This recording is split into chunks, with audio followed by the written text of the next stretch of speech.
예, 안녕하세요. 메이저 학원 함승민 강사고요. 오늘 설명의 주제는 예비 중2를 위한 수학 선행학습의 바른 길이라는 주제예요. 어떤 목표를 가지고 이 주제를 선정을 했냐 하면, 지금 이제 예비 중2, 현 중1이나 뭐 그 비슷한 또래 중학생 학생들이 대부분이 아마도 선행학습을 하고는 있을 거란 말이에요. 근데 그게 이제 방향과 목표를 정확하게 설정하고 하는 경우가 많지 않아서, 한 과정을 배우면 다음 과정을 배우고 기계적으로 쭉 나가고, 이게 왜 필요한 건지도 잘 모르고, 아이들은 학부모님들도 어디까지 어떤 수준으로 공부해야 되는지 잘 모르기 때문에 이게 막연하게 공부를 한단 말이죠. 그죠? 그리고 뭐 현행학습 같은 경우는 학교에서 중간고사, 기말고사 이런 걸 보면서 이제 체크를 할 기회가 있는데, 선행 부분은 또 마땅히 그런 것도 없기 때문에 이게 잘 하고 있는지 항상 어머님들이 이제 불안해 하시는 경우가 되게 많아요. 그죠? 그렇기 때문에 오늘은 방향을 설정하는 방법, 그리고 우리 아이가 지금 선행학습을 제대로 잘 하고 있는지, 그리고 이걸 왜 하는 건지 궁금해 하시는 부분들에 대해서 좀 설명을 드리려고 이제 주제를 설정해 봤고요. 자, 첫 번째 목표를 설정하고 방향을 이제 찾고, 거기에 따라서 이제 방법들을 찾는 게 맞기 때문에 목표에 대해 알아보도록 하겠습니다. 이 신문 기사 발췌예요. 신문 기사 발췌인데, 선행학습을 안 하고 고등학교 가서 열심히 하겠다는 아이들도 있거든요. 제가 왜 뭐 이런 질문도 받아봤어요. 좀 똘똘한 아이인데, 선생님 저 그냥 제 거 해도 잘하는데 고등학교 가서도 뭐 저는 그때 배워도 할 수 있을 것 같은데요, 왜 이거 미리 배워야 돼요? 뭐 이런 질문을 가끔 뭐 받아봤거든요. 대부분 선생님 받아보셨을 텐데, 이 충격적인 기사예요. 그죠? 고등학교 첫 학기, 고1 1학기 성적에서 이제 3, 4등급이라면 이제 아주 뛰어난 것도 아니고 공부를 안 하는 것도 아니고 적당히 하는 이제 우리 보통 아이들이에요. 그죠? 그 아이들 중에서 평균 등급이 한 단계라도, 뭐 2등급이라도 올라간 아이가 100명이 8명밖에 안 된다는 거죠. 그죠? 그 다음에 밑에 아래쪽 보면 이제 그 대상자 수가 나오는데, 1144명 중에 1등급이 된 학생은 단 한 명도 없다는 거예요. 그 3, 4등급, 그러니까 우리가 뭐 나중에 하면 되지 하고 적당히 공부한 학생 중에 실제로 고등학교가 노력을 해서 신문이나 잡지에 TV에 소개되는 학생들처럼 1등급을 받게 된 학생은 1000명이 넘는 학생 중에 단 한 명도 없다는 거죠. 그러니까 현실적으로 굉장히 어렵고 불가능에 가깝다는 얘기죠. 그죠? 그렇다면은 이제 고등학교 가서 하는 건 이제 안 된다는 결론인 거고, 그렇기 때문에 우리가 가기 전에 이제 그 전 단계에서 가서 우리가 받을 수 있는 정도의 실력을 만들어 놓고 간다는 거죠. 그러니까 쉽게 말해서 상상을 한번 해보자고요. 우리가 고등학교 1학년 1학기, 첫 학기 3월이에요. 이제 중간고사 한 5월 뭐 초나 4월 말에 학교 따라 다른데, 그 정도 본다고 하면 한 달 반 남짓 있고요. 새 학교, 새 학년, 새 친구들 적응하기도 바쁜데, 그 한두 달 과정 동안 엄청 열심히 해가지고 내 실력을 올리고 중간고사 잘 받는 건 현실적이지 않기 때문에, 그냥 중3이 끝나는 시점에 내 성적이, 내 실력이 고1 1학기 중간고사를 결정할 거란 말이죠. 그렇기 때문에 우리가 지금 선행을 하는 목표는, 어머님들이 이제 확실하게 아셔야 될 게, 고1 내신 1등급을 받는 게 가장 큰 목표일 수밖에 없는 거죠. 그죠? 고2 내신 고3 수능까지 준비할 수 있으면 더 좋겠지만 현실적이지도 않고, 그리고 아이들 기억력 한계도 있기 때문에 뭐 고2, 고3 때 배우는 과정들을 열심히 배워놨다고 해서 그게 그 나이 때 써먹을 나이까지 기억이 유지되는 것도 아니거든요. 그렇다면 눈앞에 보이는 구체적이고 현실적인 목표, 고1 내신 1등급을 기준으로 해서 모든 선행의 목표와 방법을 설정을 해놓고, 여력이 있을 경우 그 뒷과정도, 고등과정 한 번 봐놓는 거는 아이들에게 심리적으로 도움이 되기 때문에 그 정도를 현실적이고 구체적인 목표를 잡는 게 가장 타당하다는 말씀을 드리는 거예요. 그래서 우리의 목표는 지금부터 이제 다 공유된 목표입니다. 고1 내신 1등급이에요. 그죠? 그 준비는 언제까지 해야 되냐 하면 고등학교 입학 전에 해야 된다는 거고요. 그죠? 그 아이들이 만들어야 되는 실력의 수준은 실제 출제가 되는 고등학교 수학 문제, 이 지역 고등학교 내신 기출 문제로 보면 간단한 문제, 그 정확한 방법이 될 텐데, 풀 수 있냐 없냐를 확인해서 거기에 맞춰서 모든 과정들을 준비해 가면 되는 거라고 생각합니다. 또 자, 그렇다면 이제 목표가 설정된 다음에 내가 그 목표에 지금 잘 가고 있는지, 아니면 목표에 뭔가 부족한 상황인지, 그런 것들을 이제 확인을 한번 하는 방법들에 대한 얘기를 드려보려고 합니다. 자, 선행 진도를 어디까지 나가야 되냐라는 질문들을 많이 받아요. 그죠? 아까 제가 좀 전에 말씀드린 고1 내신 1등급에서 어느 정도 이제 제가 드리고 싶은 말씀이 짐작은 가실 텐데, 2월 뭐 졸업하면 뭐 한 2주 정도 남는 것 같아요. 고등학교 가기까지. 그거부터 중간고사 다 합쳐봐야 2달이거든요. 그동안 실력 올려서 시험 잘 보는 거 어렵다고 아까 말씀드렸잖아요. 그죠? 그럼 졸업식이 고1 1학기 중간고사 보는 날이라고 설정을 우리가 같이 하잔 말이죠. 그러면은 그날 중간고사를 보기 위해서 우리가 중간고사 볼 실력을 만들어 놓고 그게 무조건 우선돼야 하는 거라는 거죠. 그게 우선되고 나서 더 여러 개 있는 사람 공부를 하고 뭐 더 뒷진도를 나가고 뭐 그렇다고 뒷진도를 뭐 학원에서 안 나가겠다는 게 아니라 여기에 초점을 맞추고 거기에 필요한 반복 학습을 꾸준히 해 나가면서 같은 것만 계속 배운다고 효율이 있는 건 아니거든요. 그래서 큰 목표를 두고 그 안에서 이제 다른 그 후행 진도들에 대한 어떤 그 타이밍이나 난이도나 반복 횟수나 이런 것들을 설정하는 게 맞다는 이제 그렇게 말씀을 드릴 수 있고요. 그러니까 선행 진도를 어디까지 나가는 게 중요한 게 아니죠. 그죠? 기본은 정해져 있는 거죠. 고등학교 1학년 수학 상하에 대해서는 우리가 시험을 볼 수 있을 만큼 심화를 준비를 해야 되고요. 일단 그 필수적인 것들이 완성이 되고 나서 그게 뭐 오늘 반복하고 내일 또 반복하고 모레 반복하고 이런다고 효율이 있는 건 아니기 때문에 그 반복의 텀 사이사이에 그 후행 진도를 나가면서 이제 고등학교 수학에 대한 이해도 넓힐 수 있는 거고 또 어떤 과정들이 뒤에 있는지 한번 다 봤다는 또 아이들에게 심리적 안정감도 줄 수가 있는 거란 말입니다. 자, 이거는 이제 제가 이제 학원에서 그 가르치던 그 시간표예요. 근데 이게 뭐 다 이렇게 해야 된다는 말씀은 전혀 아니고요. 이것과 비교해서 지금 내 진도를 비교하고 내가 지금 빠른 상황인지 느린 상황인지 체크를 하면서 현실적인 목표를 잡자 이런 취지로 이제 시간표를 넣어 놓은 거거든요. 이 시간표는 뭘 기준으로 했냐면 그 한 과정에 대한 난이도 표시를 개념, 유형, 심화, 실전 이런 식으로 나눠놨는데요. 개념은 우리가 알다시피 처음 배울 때 진도를 나가는 걸 말하고요. 유형은 이제 우리가 잘 알고 있는 RPM이라든지 센수학에 나와 있는 개념이 문제를 어떻게 바뀌는지 그걸 이제 확인하는 단계, 그러니까 중급 정도 수준의 문제라고 볼 수 있는 거고요. 심화는 이제 센수학 시스템 정도 아니면 뭐 일품 좀 나아가서는 이제 블랙라벨 요 정도까지 해서 이제 어려운 책들에 나와 있는 것들을 말하는 거고요. 그 다음에 그것들을 이제 다 진도도 끝났고 심화 문제에 어떤 유형들이 있는지 확인이 된 이후에 이제 학교에서 보는 뭐 각 학교별 킬러 문제까지를 취합해서 그것들을 전부 다루고 점수까지 낼 수 있는 훈련을 받는 과정, 이 과정을 이제 실전이라고 하는 건데요. 그래서 이제 중요 과정들이 대부분 이제 커리큘럼상 4번씩 반복되게 돼 있어요.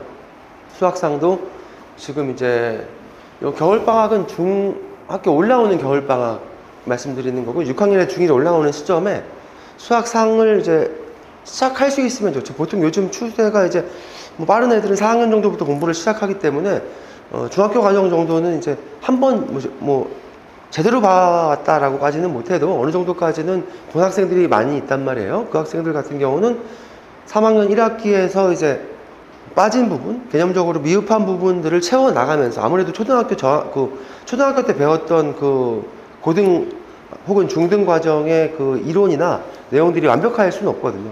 분명히 빠진 과정이 있고 그런 부분들을 이제 채워 나가면서 고등 수학을 이제 시작을 하는 과정이고요.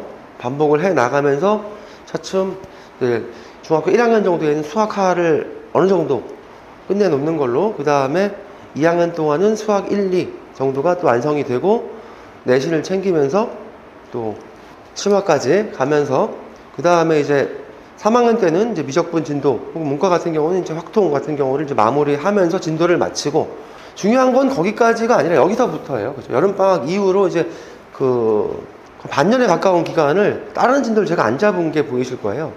이건 아까 말씀드린 대로 현실적인 시험 날짜는 고1 4, 5월이 아니라 그 졸업식 날 기준으로 잡았기 때문이에요. 그죠? 그러면 이제 여기서 우리가 이 과정을 늘리거나 아니면 내 진도가 조금 미뤄졌다 라면 3개월 정도 여기까지는 더 볼 수 있는 거죠. 그죠? 졸업식 날이 내 시험 날이니까 3개월 정도는 미뤄가지고 이 진도에 맞출 수 있고요.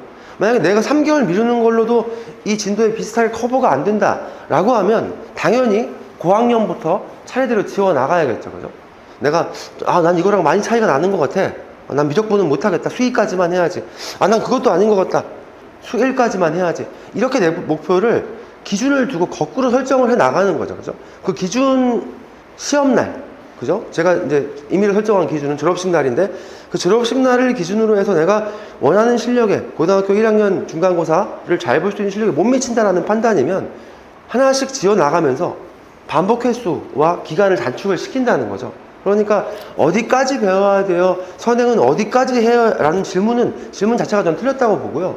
제가 말씀드린 이 목표에 맞춰서 뭐 이상적으로 가면 이 정도 가면 좋지만 아직 준비가 많이 안 되어 있다든지 뭐 그런 경우라면 공부를 해 나가면서 학년이 올라가면서 점점 현실적인 목표로 삼되 마지노선은 수학 상하는 열심히 해야 되고 그걸 기준으로 진도표를 잡으면 맞을 거다 이렇게 말씀을 드리는 거예요.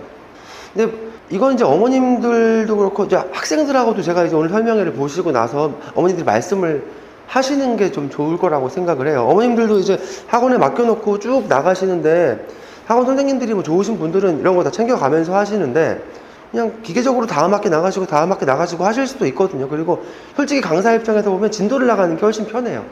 그 뭐 있잖아요. 재등록이라고 하는 퇴원 이런 것들도 사실은 신경 안 쓸 수 없는 부분이잖아요. 강사들은. 근데 진도를 나가는 동안은 퇴원이 잘 안 나요. 이게.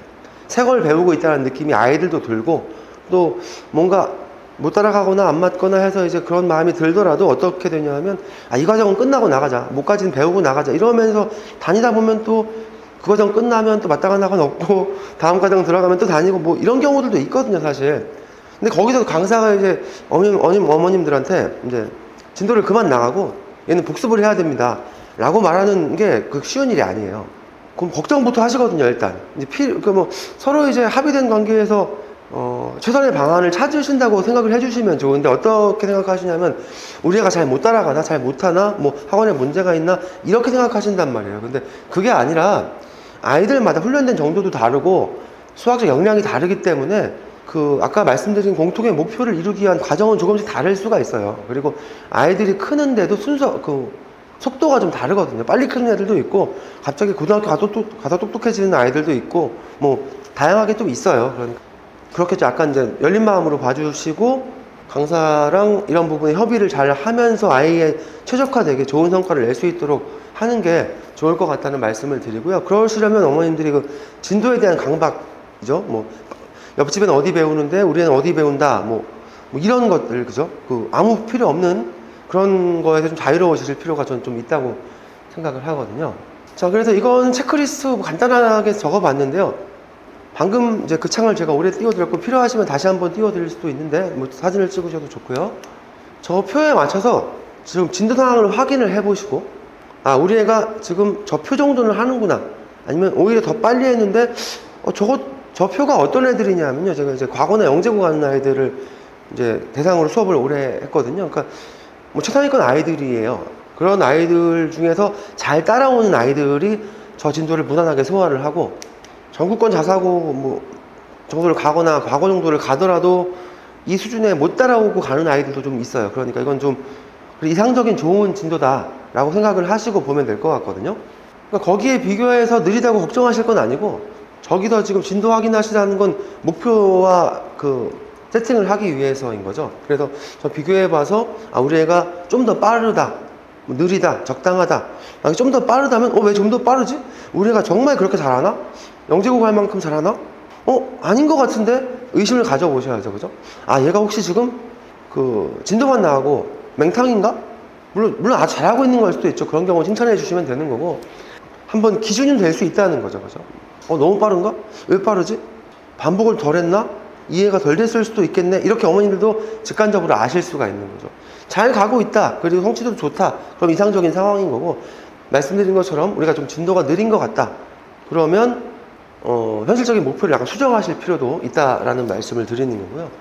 확인은 이제 기본적으로 어떤 책들을 봤나, 몇 번째 봤나 이런 거 확인하시면 책 제목 같은 거 이제 어머니도 혹시 모르시면 학원에 물어보시거나 하면 어느 정도 난이도의 책이고 몇 번 정도 봤다 이런 거 하면 아이들 상황 대충 짐작이 가능하고요.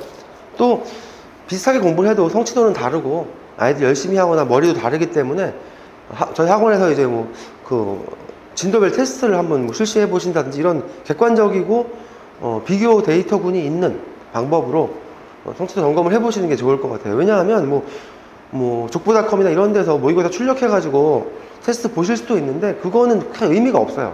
왜냐하면 그 시험이 얼마나 어려웠는지를 알 수 없거든요. 그 100점이 1등급인지 뭐 어려워서 70점대가 1등급이었는지 모르기 때문에 점수로 판단할 일은 아니거든요. 그러니까 데이터가 있고 비교군이 있는 어떤 학원의 테스트 시스템을 이용해서 보시는 게 더 도움이 될 것 같고요.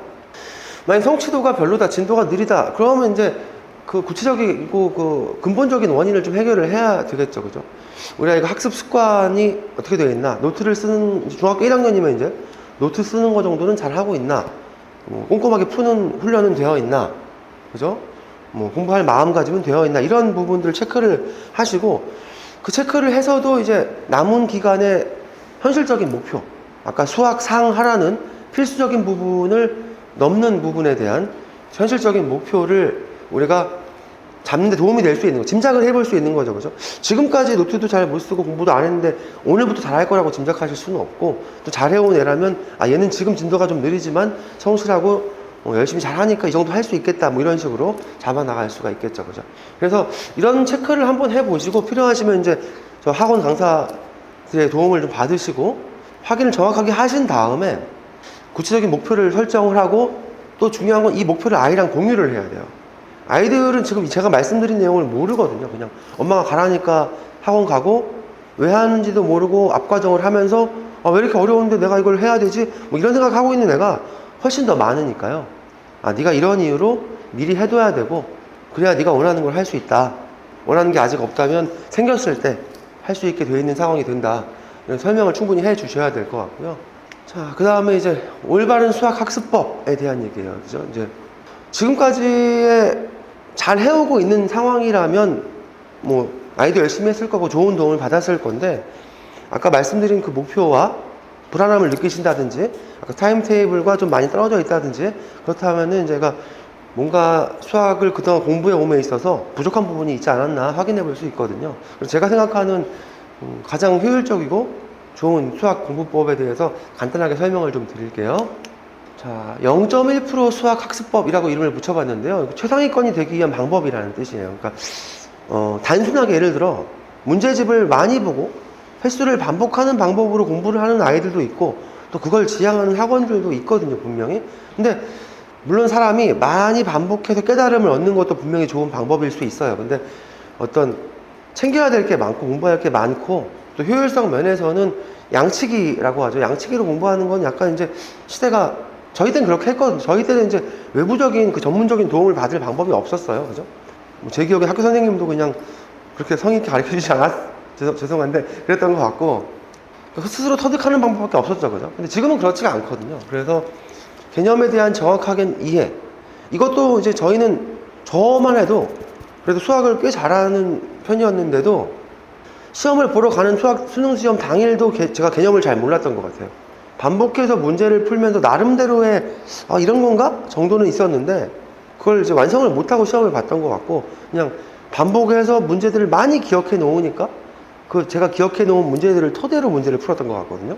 근데 그게 지금 생각하면은, 그래서 제가 고등학교 내내 수학만 했던 것 같아요. 그 정도의 어떤 상태를 만들기 위해서 시간이 너무 많이 갔던 거라고 생각하거든요. 그게 바로 이거를 안 해서 그랬다고 저는 지금은 생각을 하거든요. 먼저 개념을 정확하게 이해를 하는 게 굉장히 중요해요. 개념이라는 게 뭐 단어의 정의일 수도 있고, 뭐 단어는 설명일 수도 있는데, 예를 들어 어떤 정의가 한 개 나온다, 문제에서 단어에 대한 정의가 나온다, 그럼 그건 단순한 설명이 아니에요.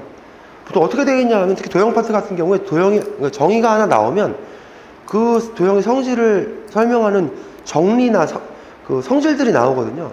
근데 바로 그럼 어떻게 문제가 만들어지냐 하면, 정리를 유도할 수 있나, 정리로 정의를 유도할 수 있나, 너무 자연스럽게 예측이 되는 문제란 말이에요. 근데 이거 읽어보면 이제 훈련을 하고 아이들도 머리를 같이 쓰면서 개념을 설명을 들으면 이런 문제 당연히 나오겠네. 그럼 그게 다 유형이 되는 것들이거든요. 근데 그런 과정 없이 유형서에서 그걸 바로 보게 되면 유형 20개나 있네, 다 외워야 되는구나, 이렇게 된단 말이죠. 그래서 개념을 정확하게 이해하면 유형이 도출이 된다. 그러면서 자동으로 수학 공부 시간이 단축될 수 있다. 오히려 시간 낭비가 아니라 시간을 단축하는 방법이라는 설명을 드리는 거고요. 개념을 정확하게 이해한다는 건 이 정도 수준을 말하는 거예요. 학생들이 적어놓은 어떤 개념 로드맵, 마인드 트리라고 하나요? 그런 거였던 것 같은데, 제가 그냥 이 정도면 됐다 싶은 타이밍에 반 아이들한테 종이를 한 장씩 주고 제가 단어를 한 개 불렀어요. 이렇게 뭐 여기 이제 이거는 함수라고 불렀고 아는 걸 다 적어봐라. 이거는 아이들 실력이 천차만별이에요. 시험을 보면 뭐 시험 객관식도 있고 뭐 찍어서 맞추는 아이도 있고 또 어떻게 뭐 잘 몰라도 공식만 알아도 풀 수 있잖아요. 그래서 시험 점수보다 이렇게 한번 테스트를 해보면 얘 현재 상황이 너무 명백하게 보이거든요. 이건 정말 어떻게 나오냐면요, 백지부터 이런 애까지 나와요. 한 반에서 같이 공부하고 뭐 그러고 있는 학생인데도 거의 백지 한 3분의 1도 못 채우는 학생이 있는가 하면 이렇게 꽉꽉 채우는 학생도 있거든요. 여기 보면 그 목차에 들어가 있는 내용이 거의 빠짐없이 들어있고 순서나 뭐 이런 것들도 논리적으로 얘가 흐름을 잡고 있구나 라는 생각이 들 정도로 잘 이제 개념을 잡고 있는 모습이고, 뭐 비슷한 방법인데 이건 수열이라는 주제로 단어를 불렀을 때 얘가 더 채울 수 있었을 것 같아요. 두 학생은 다. 그죠?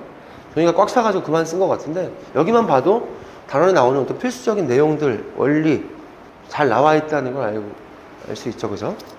이렇게 된 아이들은 수학을 굉장히 빨리 배워요. 왜냐하면 이 아이들도 이제 생소한 문제가 있고 모르는 문제가 있고 또 절차적으로 복잡해서 못 푸는 문제들은 당연히 생길 수밖에 없는데, 그럴 때 받아들이는 속도가 굉장히 빠를 수밖에 없죠. 왜냐하면 단원에 대한 이제 내용 파악이 내 머리에 딱 들어가 있으면 새로운 문제가 이 유형들 중에 어디에서 심화된 거고, 뭐 구체적으로는 기존의 어떤 유형을 어떤 유형과 합쳤다거나 어떤 유형의 조건 일부분을 변화시켰다, 이런 것들을 딱 이해를 하고 설명을 들을 수가 있는데요. 그러면은 이제 걔는 그 전체 문제를 기억할 필요가 없거든요. 아, 이 부분을 이렇게 장난치는 방법도 있구나, 이 정도로 기억하면서 한 번에 바로 내 거를 만들 수가 있는데, 그게 누적되어 가면 공부하는 방법이나 어떤 수학적 자신감에 굉장히 차이가 나요.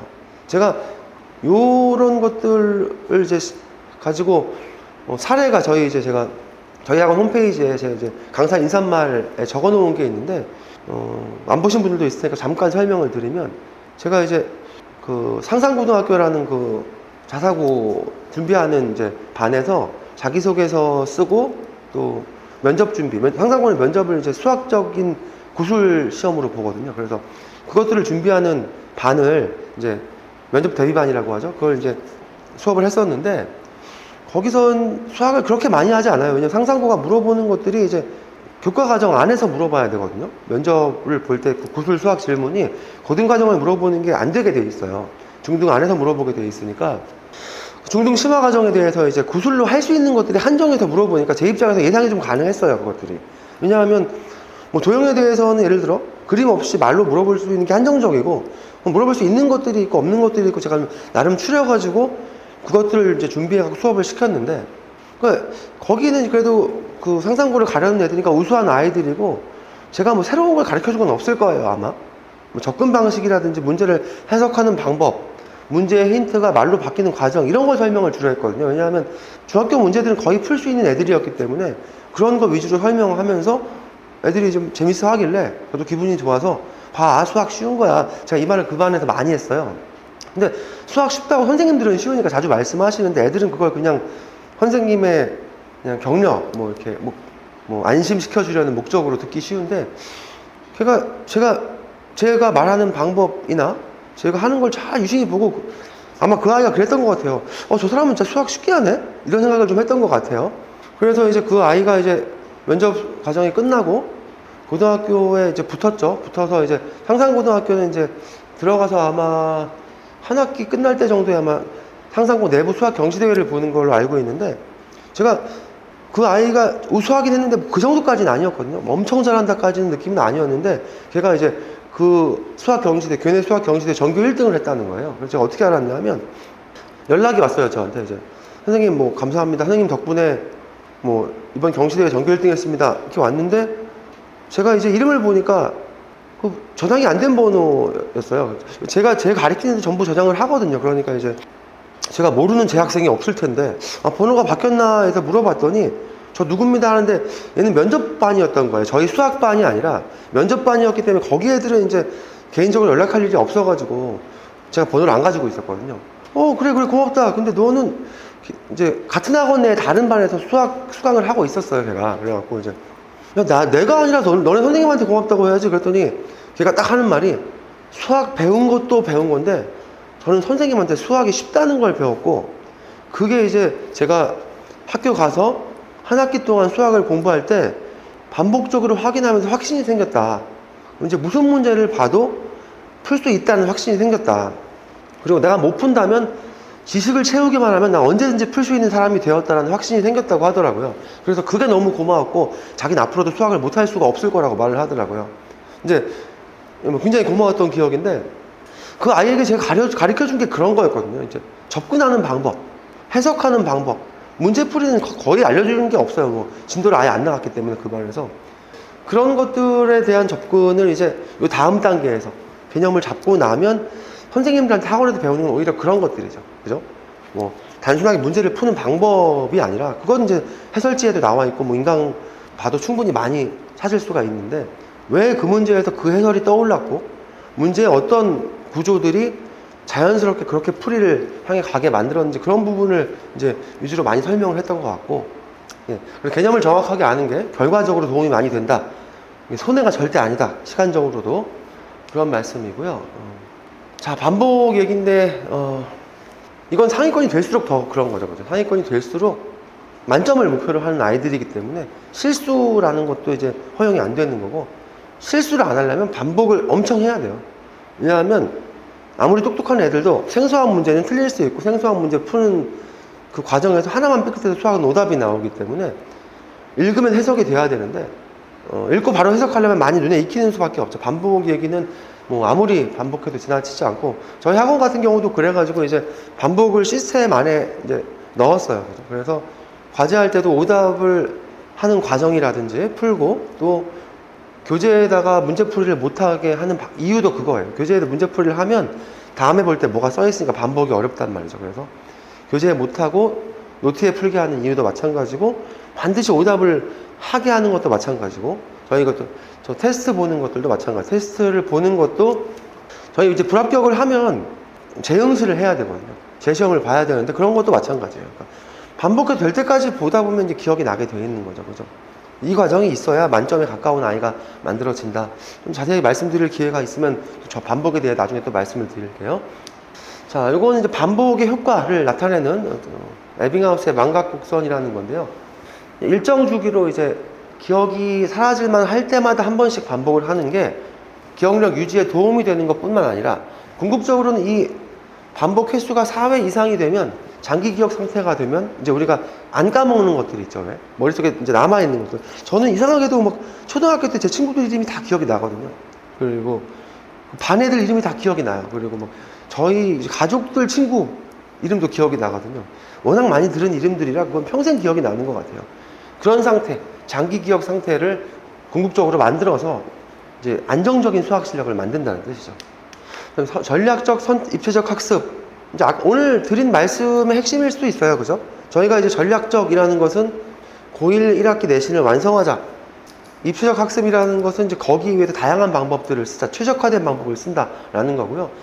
이 부분은 이제 강사의 역량이랑도 관계가 많이 있는 거예요. 아이를 분석하는 능력, 또 아이한테 맞는 수학 방법과 교재를 선정하는 거, 이런 간단한 것부터 더 중요한 건 이제 선생님들의 능력이라는 게, 뭐 그런 부분이 있어요, 사실. 저 같은 경우는 이제 중학생부터 고등학생 상위권까지 전부 다 가르쳐 봤거든요.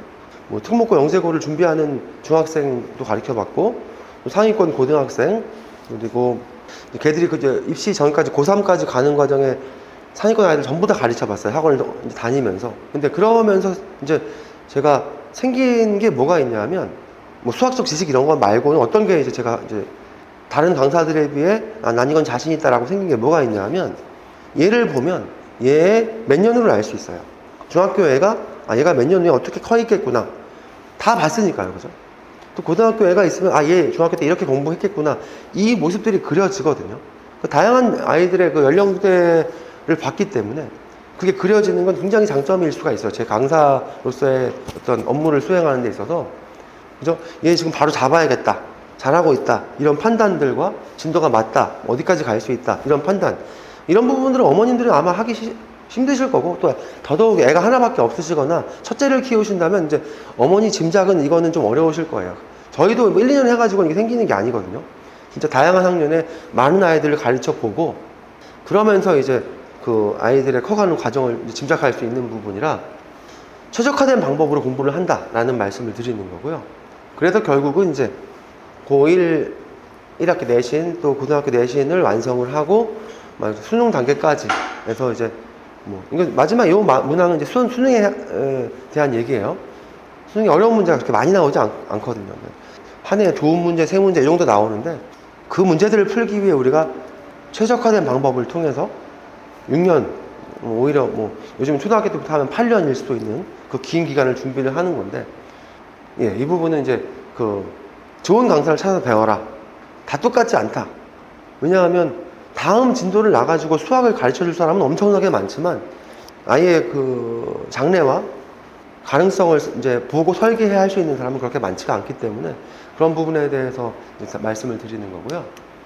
이건 이제 시간상 패스를 할게요. 자, 자주 나오는 질문인데 이것도 간단하게만 말씀드릴게요. 선행할까 심화할까? 아까 말씀드린 기준이에요. 그죠? 선행 심화를 해야 돼요. 선행 심화를. 그리고 그 이전 과정을 잘 이해 못하고 선행을 한다는 자체가 말이 안 되기 때문에 이건 질문이 선택적인 질문이 아니에요. 그죠? 이전 과정에서 충분히 특히 각 1학기 같은 경우 이제 1학년 1학기, 2학년 1학기, 3학년 1학기 이렇게 계통이 연결되는 그런 과정들의 경우는 이전 과정에 대해서 7, 80% 제 기준인데 그 정도의 이해가 없이 다음 과정을 나가면 어차피 모르거든요. 그러니까 그런 건 그냥 선택적으로 했다가 다시 돌아오지 이거는 그냥 말이 안 되는 거예요. 그냥 배울 수도 없어요. 그거 다시 해가야 되거든요. 다시 하는 경우 진짜 많아요. 그리고 아이들. 그러니까 단계적으로 하면서 그게 안 되면 차라리 학습량을 늘리던가 학원을 옮겨보던가 공부 시간을 늘려보던가 이런 식으로 해결을 하려고 해야지 일단 진도 나가고 다시 돌려본다 이건 안 되는 거예요. 분명히 말씀드리고요. 그렇게 생각하면 이제 선행의 선결 조건은 이제 이전 과정에 대한 이해니까 그게 있으면 선행을 하고 학년 심화를 깊게 보는 거는 아까 그 고등과정 고1 1학기 목표 말씀드린 거에서 여유가 있으면 당연히 하는 게 좋고요. 여유가 없으면 심화는 안 해도 돼요. 중등 심화 문제는 고등에서 그대로 나오는 경우가 거의 없어요. 애들이 어려워하는 심화 문제는 보통 이제 각 1학기에 나오는 방정식의 활용 심화, A급에 보면 되게 어려운 문제들, 그런 있는 것들, 또 도형 심화, 이런 것들이 애들이 어려워하는 심화거든요. 보조선을 긋고 이런 것들인데 그런 건 고등학교에 안 나와요. 고등학교에는 이제 주 고등학교 수학은 뭐냐 하면 함수의 이론이에요. 함수, 좌표평면 이외에서 일어나는 일들이기 때문에 중1, 각 1학기에 배우는 방정식 활용도 없고 도형에서 도형의 성질을 깊이 파는 문제도 없기 때문에 그것들은 선택이에요. 선택. 큰 줄기에서 여유가 있으면 하고 또 내신을 대비해서 필요한 만큼만 하되 그 이상까지는 선택이다. 내가 시간 여유가 아까 타임테이블에 비춰봐서 있으면 당연히 하면 좋고 안 해도 괜찮다. 이런 얘기고요.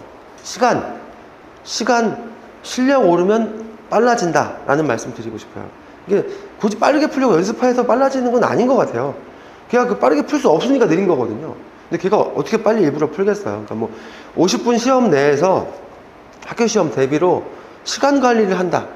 검토할 시간을 빼놓고 답지 작성할 시간을 빼놓고 애들은 시험을 OMR 쓰는 것도 익숙하지 않으니까 그 정도의 연습이라면 모를까 수학 실력을 늘리는 게 우선이고 반복 횟수가 늘면 당연히 빨라진다. 반복 횟수를 통해서 빠르게 푸는 연습을 하는 거다. 시간을 재는 게 아니라 이렇게 생각하고요. 수학 문제를 많이 풀면 당연히 좋은데 그게 문제집을 늘리라는 의미랑은 다른 거예요. 왜냐하면 대부분의 문제집에 필수 유형은 다 들어있어요. 그러니까 익숙한 문제집을 반복하면서 내가 모르는 걸 다 찾아내고 그렇게 한 문제집이 해결되면 다음 책으로 가는 것이 옳다. 저는 이렇게 생각을 하고요. 수학상과 3-1 문제는 3-1의 2차 방정식, 2차 함수가 수학상에 나오는데 좀 더 심화된 형태로 나오거든요. 그래서 3-1에서 아까 제가 말씀드린 4단계에서 개념, 유형, 이 유형 정도까지는 센수학 비스텝이라든지 RPM 정도를 완성하면 수학상으로 가도 진도 나가는데 크게 무리가 없다.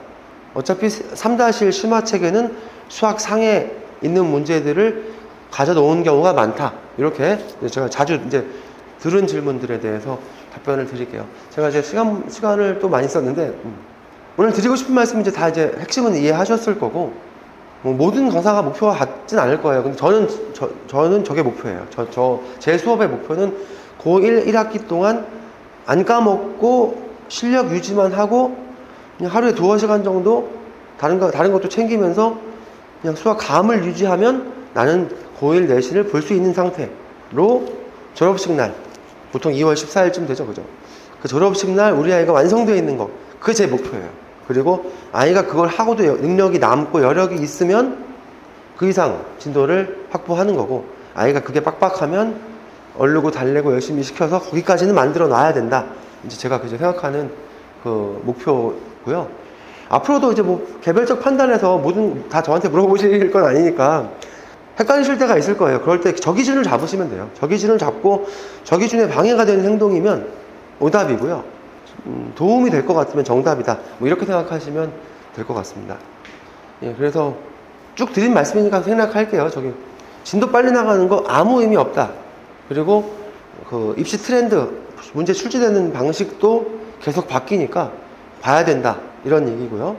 또 그 중요하다고 생각되는 부분은 위에서부터 내려오거든요. 이렇게. 그게 뭐냐 하면 수능이 바뀌면 중등이 바뀌어요. 그러니까 수능이 바뀌면 이제 특목고등학교 입시가 바뀌어요. 왜냐하면 그 수능이나 그 대학 입시에 맞는 아이들을 뽑아야 우리 학교가 성과를 내거든요. 그래서 뭐 수시를 많이 뽑으면 수시에 적합한 아이들을 뽑고 정시로 돌리면 분명 학교가 또 바꿀 거예요. 이런 식으로 트렌드가 있으면 다 바뀌거든요. 이게 직간접적으로. 그러니까 이제 뭐 거기에 맞춰서 공부를 해야지, 수능이 어려워졌는데 거기에 올인을 안 하고 뭐 경시에 시간을 많이 돌린다. 뭐 이런 것들에 대한 얘기인데요. 그것보다는 트렌드를 읽을 수 있어야 되고 강사가 역량이 필요하다. 이런 말씀이고요. 이건 저희 학원의 장점이랑도 연결이 되어 있는 거죠. 그죠? 개별 수업, 아이들에 맞춰서 진도를 나갈 수 있고 또 강사가 아이들 한 명 한 명을 다 확인을 하면서 거기에 맞는 과정을 시키고 확인하고 체크하고 반복 체크해서 원하는 수준까지 만들어낸다. 저희 메이저 학원의 시스템에 대한 얘기랑도 같은 얘기인 것 같아요. 자, 그래서 제가 긴 시간 동안 이제 드리고 싶은 말씀 다 드렸고요. 이제 마무리를 할게요. 이제 앞으로 선행 뭐 얼마나 해야 되나, 어디까지 해야 되나, 이제 이런 의문은 이제 어머님도 오늘 이후로 안 생기셨으면 좋겠고, 뚜렷한 목표 가지고 거기에 맞춰서 나아가면서 역량이 있으면 더해도 좋고 부족하면 땡겨서 거기까지는 완성을 해야 된다. 그리고 저희 학원에도 그렇게 만들고 있다라는 말씀 마지막으로 드리겠습니다. 긴 시간 들어주셔서 감사하고요. 다음 설명회 때 다시 뵙겠습니다. 감사합니다.